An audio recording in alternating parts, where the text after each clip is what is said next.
Oke. Iya baik, aku nama kata sayang ya. Jadi Coach Iji ini adalah konsultan manajemen dari PT Smash Konsolindo Manajemen. Pengalamannya udah nggak usah diragukan lagi deh, udah hampir lebih kurang 20 tahun ya menangani tentang manajemen. Dan gak usah lama-lama lagi deh, langsung aja kita mau dengerin langsung ke Coach Iji-nya tentang tantangan nih Coach, tantangan dan potensi usaha UMKM selama di era COVID ini gimana sih Coach gitu? Apakah banyak UMKM yang mungkin terdampak dengan pandemi ini? Gimana sih caranya bangkit kembali atau malah memulai usaha kembali? Nah, gak usah lama-lama, kita langsung aja ke ahlinya, Coach Iji. Silakan Coach. Baik, terima kasih Mbak Vita. Apa kabar para peserta pelatihan online sore hari ini? Assalamualaikum warahmatullahi wabarakatuh. Salam sejahtera buat kita semua. Hari ini kita melakukan training online by Smash Konsolindo ya, Smash Konsolindo Manajemen, yaitu konsultan UKM, usaha kecil menengah. Smash itu pendekan dari Small Medium Enterprise Solution. Nah, Small Medium Enterprise Solution yaitu untuk solusi usaha kecil menengah. Nah, solusi usaha kecil menengah, dan saya terima kasih juga diundang sebagai pembicara pertama ya dari Smash Konsolindo. Setelah saya nanti ada Coach PC dan Coach Tommy. Nah, kita mengangkat topik generasi UKM maju dengan bisnis plan. Saya akan coba share untuk slide-nya. Nah, topik saya pada hari ini adalah perlukah bisnis plan? Nah, kelihatan ya? Oke, sebentar. Oke. Jadi perlukah bisnis plan kita buat? Nah, memang pertanyaan bisnis plan perlu apa tidak ini relatif ya, karena banyak juga usaha besar yang nggak punya bisnis plan, tapi ada juga usaha kecil yang punya bisnis plan. Nah, jadi pertanyaan sekarang ini, apakah sebenarnya bisnis plan ini perlu atau tidak? Nah, itu topik kita, topik pembukaan untuk training bisnis plan pada sore hari ini. Dimana kalau kita lihat UKM ya, usaha kecil menengah saat ini yang terdampak COVID-19 di Sumut, di Sumatera Utara, ini kita pernah Smash Konsolindo dan KIMS diminta untuk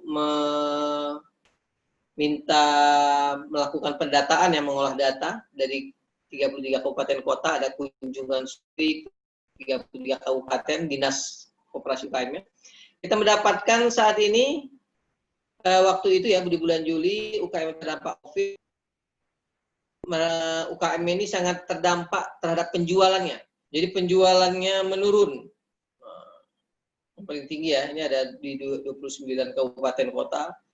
Kemudian mereka juga terdampak dengan adanya era COVID ini, sulitnya peminjaman modal usaha, kurangnya pemasaran, UKM tidak paham cara pemasaran online, bahan baku yang sulit didapatkan, harga bahan baku, dan seterusnya. Dan mau tidak mau, dengan adanya COVID ini, perusahaan besar, ada juga yang terjadi PHK ya, korban PHK, dan PHK ini mereka kan harus mencari nafkah. Pada akhirnya juga beberapa korban PHK mendirikan usaha baru. Nah, kemudian dampak COVID ini terhadap UMKM bagaimana? Ada juga yang usahanya bangkrut. Misalnya dulunya waktu itu karena wisata kurang, sehingga beberapa usaha yang jualan souvenir, buat souvenir dan sebagainya mereka menurun. Nah, terpaksa mereka ganti usaha baru. Kemudian ada juga usaha yang penjualannya menurun, ya, sesuai dampak COVID tadi. Kemudian terpaksa mencari pasar baru, pasar baru Jakarta ya, tapi pasar baru ya. Dengan cara bagaimana mencari pasar baru atau meningkatkan penjualan, ya mencari pelanggan baru, membuat produk baru, atau merancang metode baru. Nah, ini yang banyak dilakukan di era COVID ini ya. UKM-UKM bermunculan, kemudian perusahaan ya yang terkena PHK termasuk mendirikan usaha baru. Nah, permasalahannya banyak bisnis-bisnis yang mulai muncul, tetapi pada akhirnya dari penelitian itu 90% hanya bisa bertahan, tidak bisa bertahan di 5 tahun pertama. Nah, jadi hanya 10% yang bisa bertahan. Dari 100 usaha baru misalnya 100%, 10% hanya bisa bertahan. Nah, itu disebabkan apa? Karena tidak memahami kondisi bisnis dan salah satunya tidak memahami bagaimana membangun usaha yang jelas. Nah, justru itu kita pada sore hari ini membahas bagaimana langkah-langkahnya untuk mendirikan sebuah bisnis di sektor UMKM, usaha mikro kecil menengah. Nah, mungkin mikro, kalau mikro ya, kalau kita lihat kan mikro, mau buat apa? Gerobak bakso atau gerobak sate, saya pikir perlu perencanaan juga. Apa yang mau dibuat, pasarnya siapa, harganya berapa, produknya bagaimana, gitu ya. Nah, jadi sebenarnya dari mikro, usaha kecil sampai besar pun diperlukan mempunyai rencana usaha untuk menjelaskan bagaimana langkah-langkahnya supaya bisa membangun usaha baru atau mengembangkan pasar yang sudah ada supaya bisa naik kelas harapannya. Nah, kenapa perlunya rencana usaha? Jadi ada dua. Satu, panduan untuk membangun usaha baru. Nah, Bapak Ibu, rekan-rekan semua, kalau memang ingin berusaha, saya baru mulai usaha nih Pak, baru pensiun. Lebih mudah kalau kita bekerja sama, ada franchise atau semua franchise, kita tinggal ikutin. Nah, mereka biasanya sudah ada bisnis plan-nya. Nah, ini panduan membangun usaha baru. Atau kalau tidak ada, ya kita buatkan rencana bisnisnya. Biar diuji, jadi tingkat kesuksesan akan lebih tinggi kalau kita punya rencana usaha. Kemudian yang kedua, perlunya rencana usaha ini adalah panduan untuk mengembangkan usaha baru. Nah, jadi Bapak Ibu, abang-abang, kakak-kakak yang sudah punya usaha, untuk bisa berkembang usahanya, harus punya bisnis plan juga. Jadi sebagai panduan untuk mengembangkan. Jadi yang belum ada usaha, perlu bisnis plan untuk membuat usaha. Yang sudah ada, perlu dia buat bisnis plan untuk mengembangkan usaha barunya. Nah, untuk itu tujuannya apa dengan adanya bisnis plan? Bagaimana kita memperkenalkan bisnis kepada investor, bank, lembaga pendanaan untuk memperoleh akses permodalan. Nah, 14 tahun yang lalu, tahun 2006, saya pernah ditunjuk sebagai konsultan, ketua forum konsultan keuangan mitra bank di bawah Bank Indonesia. Tugasnya adalah untuk memfasilitasi bagi UMKM itu bisa bankable, bisa dibantu pinjamannya. Karena selama ini UMKM kalau ditanya pembukuannya nggak jelas, nggak ada neracanya, nggak jelas kapan kalau minjam itu berapa, kapan bisa dikembalikan, berapa tahun, berapa bulan, belum jelas. Nah, salah satunya alatnya adalah atau dokumen yang diperlukan adalah bisnis plan atau rencana usaha. Rencana usaha.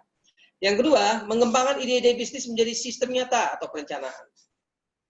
Yang ketiga, panduan manajemen dalam menjalankan usaha. Jadi setelah kita punya perencanaan tadi,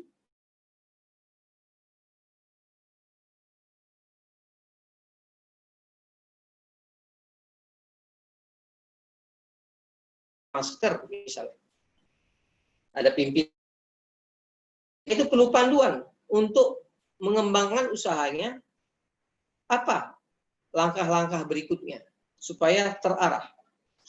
Nah, sehingga sewaktu kita mengimplementasikan usaha kita, itu tetap dalam rel atau arah yang tepat. Kemudian yang keempat, fungsinya juga rencana usaha ini adalah sebagai standar untuk mengevaluasi perkembangan usaha untuk peningkatan kinerja usaha. Nah, setelah setahun atau per 6 bulan, kita akan mengevaluasi bisnis kita. Nah, seperti Bapak Ibu misalnya, kalau menggunakan Google Map menuju suatu tempat, misalnya ke Siantar. Nah, ini buat yang nggak pernah ke Siantar misalnya, atau ke suatu daerah di desa yang jauh dari kota Medan, di daerah Simalungun. Nah, jadi ya, kalau dengan adanya Google Map, kita akan lebih mudah ya mengikutinya, panduannya. Dan kita bisa mengevaluasi sampai mana perjalanan kita. Oh, sudah sampai tebing, berarti sudah 70% pencapaian kita. Nah, kira-kira itu ya, kalau kita memang punya rencana usaha yang jelas. Nah, apa manfaatnya bisnis plan itu? Atau rencana usaha? Yang pertama untuk investor dan bank. Nah, kalau dilihat di sini bahwa dari sisi investor, kita mau cari mitra ini. Saya punya ide, Pak. Saya mau buat usaha. Usaha apa? Usaha jualan dimsum, warung dimsum. Tapi saya perlu modal. Nah, investor dengan ditawarkan bisnis plan, dia akan lebih percaya dibanding yang hanya modal, kata orang Medan apa? Modal cakap aja gitu ya. Jadi, dan diharapkan investor juga dengan bisnis plan itu bisa melihat bagaimana pengembalian modalnya. Jadi kalau butuh modal misalnya 30 juta atau 20 juta, misalnya bangun warung atau tempat usaha makanan, kuliner, warung bakso misalnya, harus jelas berapa keuntungan harapannya dalam setahun dan kapan tingkat pengembalian modalnya. Ini harus bisa menjelaskan ini. Kemudian keuntungan yang didapat untuk investor, berapa profit setelah balik modal tadi ya, berapa harapan keuntungan. Nah, ini sebenarnya manfaatnya sehingga kita kalau kita pun dalam berusaha, kita tidak punya modal, kita tetap bisa menjalankan usaha dengan mencari pemodal. Nah, karena banyak yang mengatakan bahwa Pak, saya mau bisnis, tapi saya nggak punya modal. Kalau Anda nggak punya modal, Anda punya ide, Anda punya kompetensi, buatlah bisnis plan.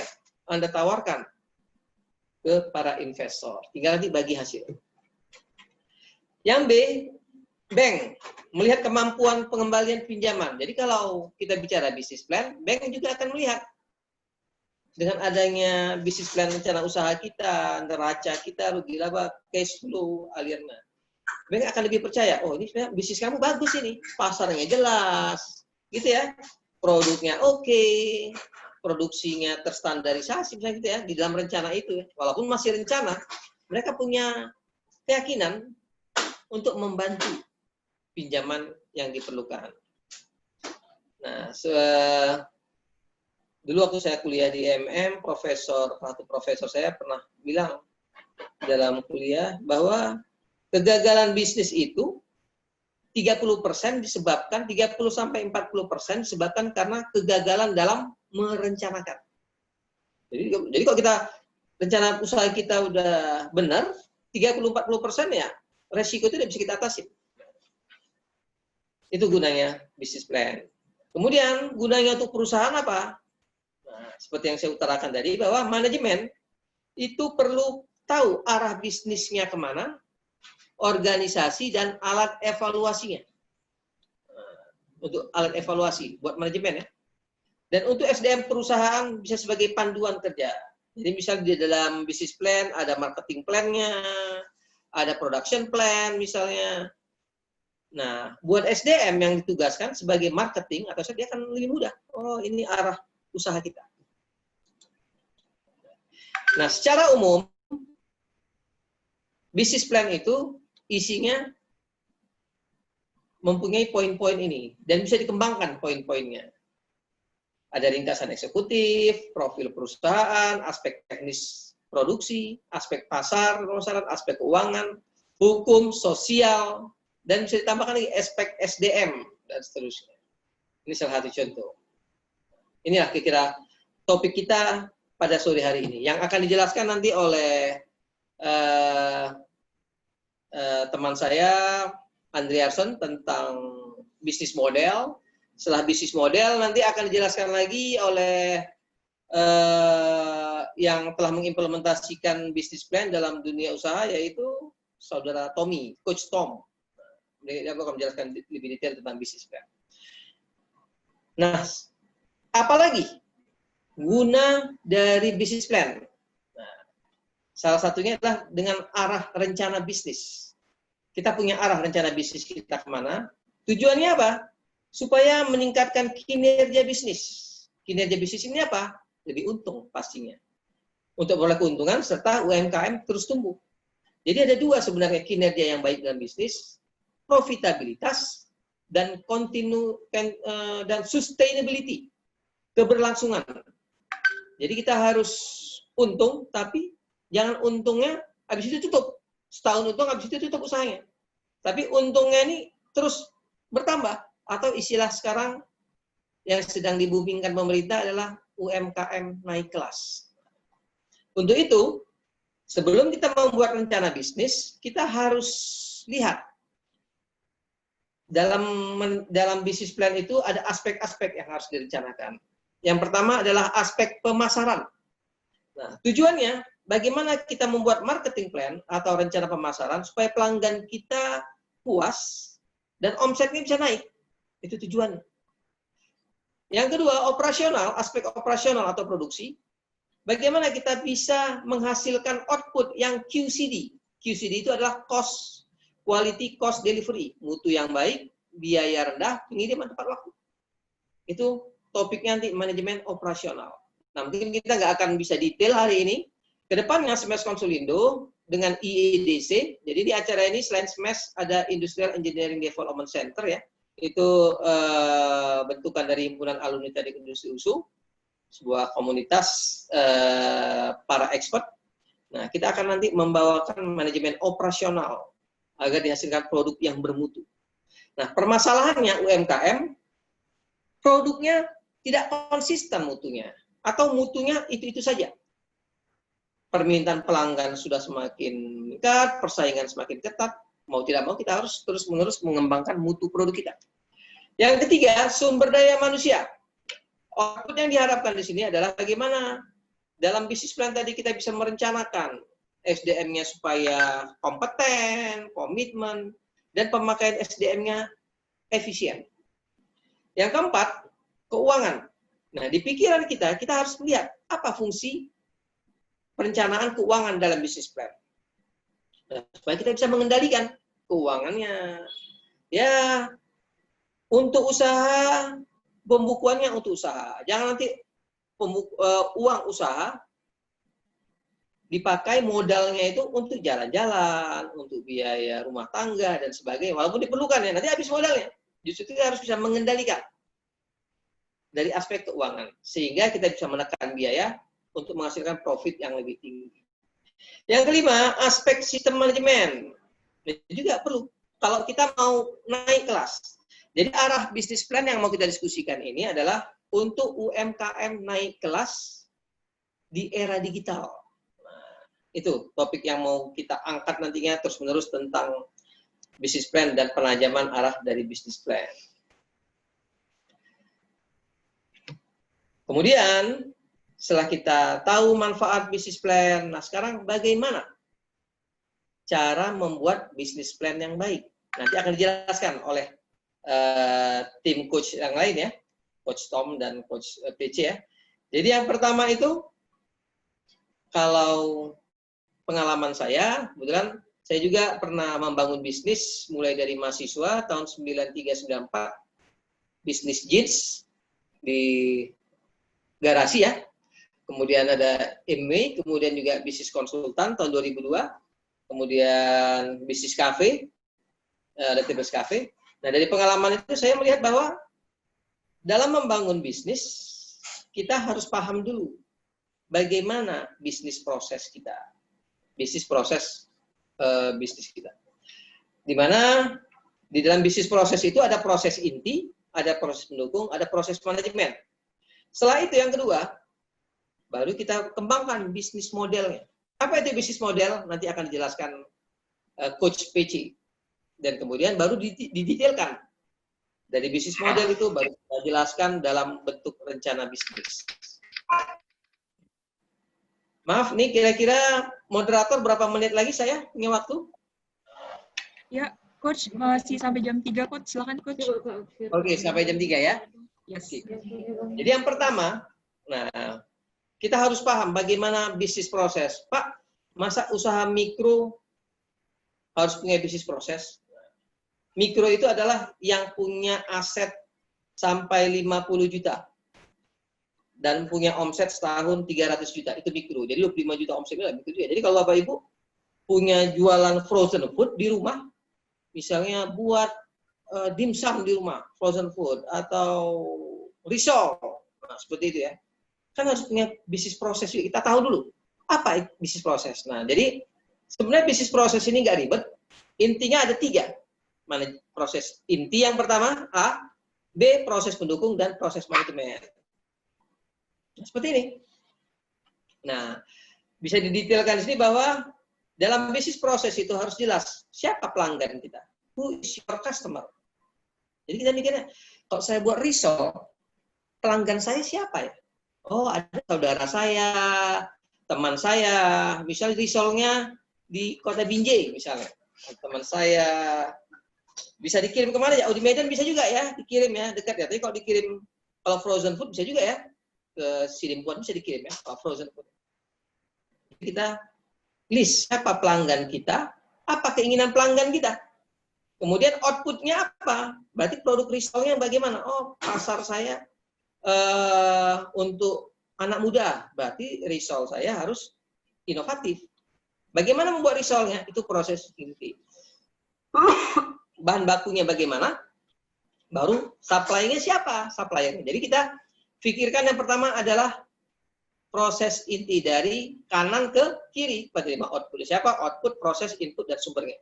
Baru kita pikirkan bagaimana proses pendukungnya, SDM-nya, sarananya apa, keuangannya bagaimana. Baru bagaimana mengelolanya, proses manajemen. Nah ini sebenarnya tambahan ya. Sebenarnya dengan bisnis model dan bisnis plan aja udah cukup. Ini saya tambahkan materi bahwa karena juga sebagai konsultan manajemen mutu ISO, kita perlu menjaga mutu produk kita, makanya perlu ada bisnis proses seperti ini. Kemudian kita analisis siapa pesaing kita, kompetitor kita untuk pelanggan kita. Oh, kalau risol yang banyak umum ada, tapi kalau risol yang rasa durian, rasa cempedak dan sebagainya misalnya ya, seperti itu ya, itu nggak ada kompetitor. Nah, jadi kita bisa lihat.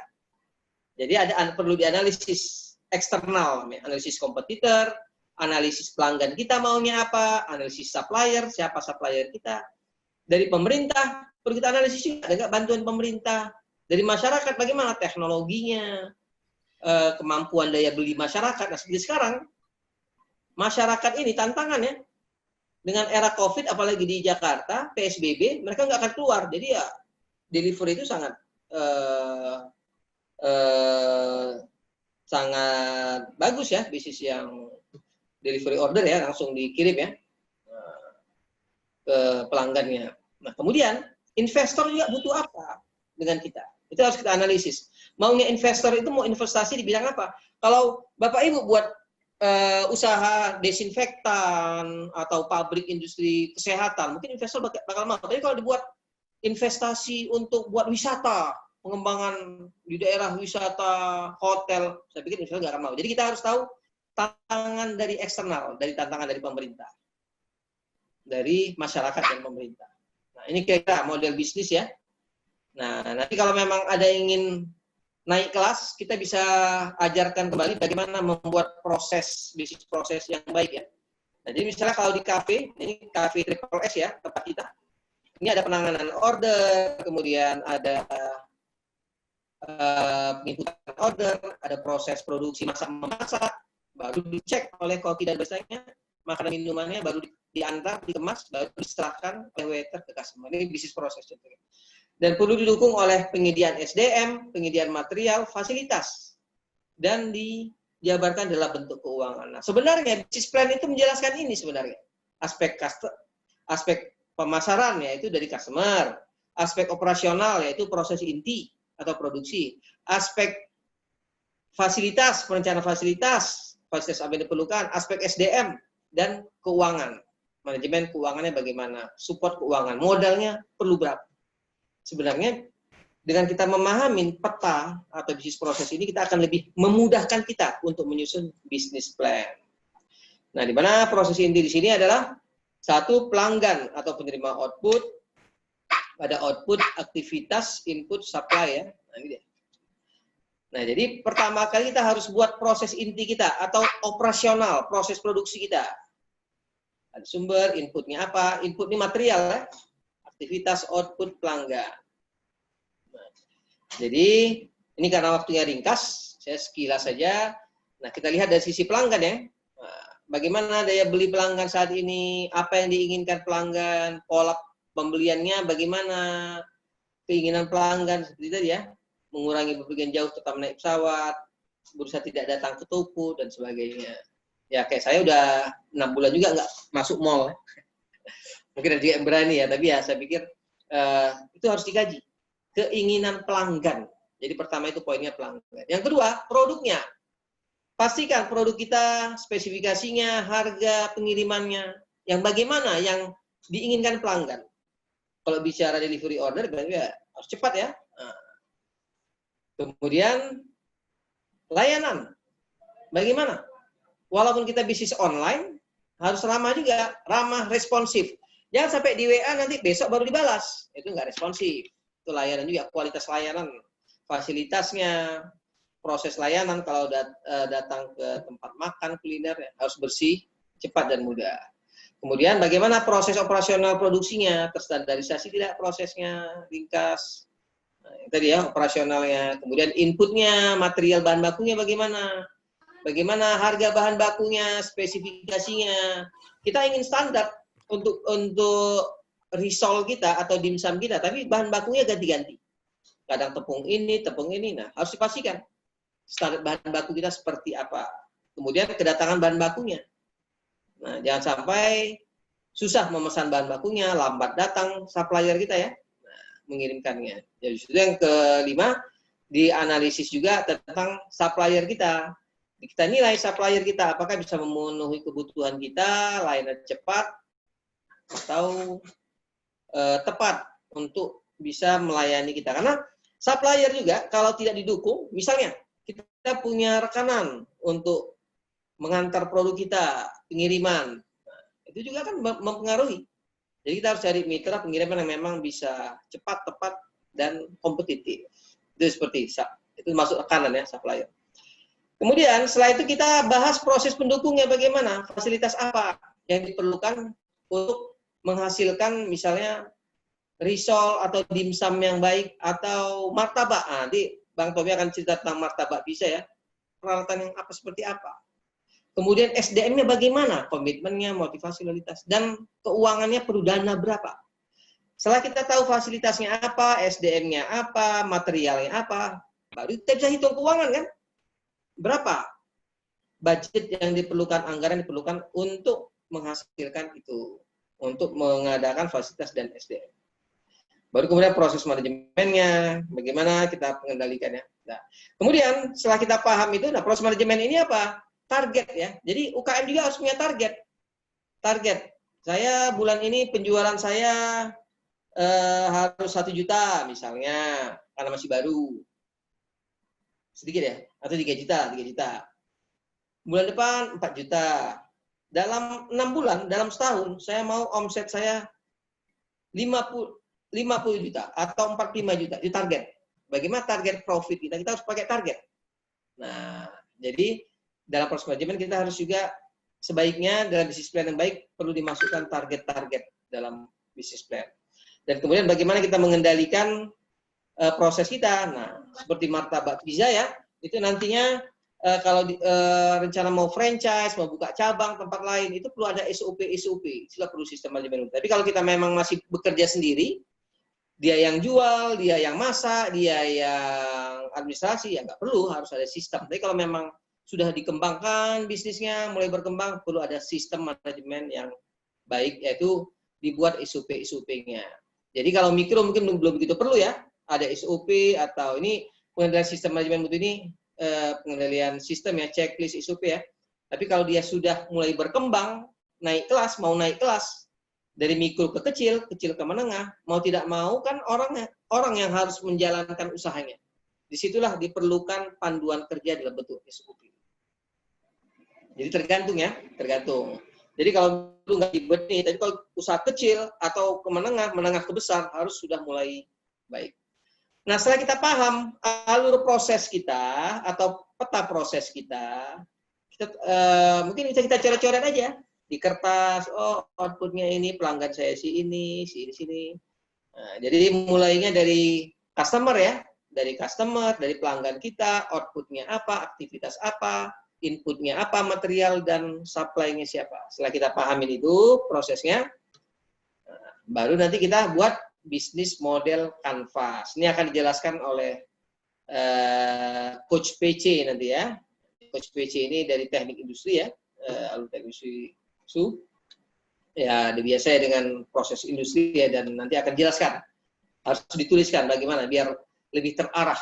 Nah, ini namanya bisnis model. Sebenarnya bisnis model ini penjabaran, kalau menurut saya sih bisnis model ini yang sering diajarkan oleh ya di kewirausahaan atau oleh para coach-coach yang lain ya. Sebenarnya ini kalau menurut saya diturunkan dari bisnis proses. Contohnya customer segment, channel, value proposition, customer ini manajemen marketing, manajemen customer management atau marketing. Di sini key activity, ini operational management ini. Nah, baru key partner operational management.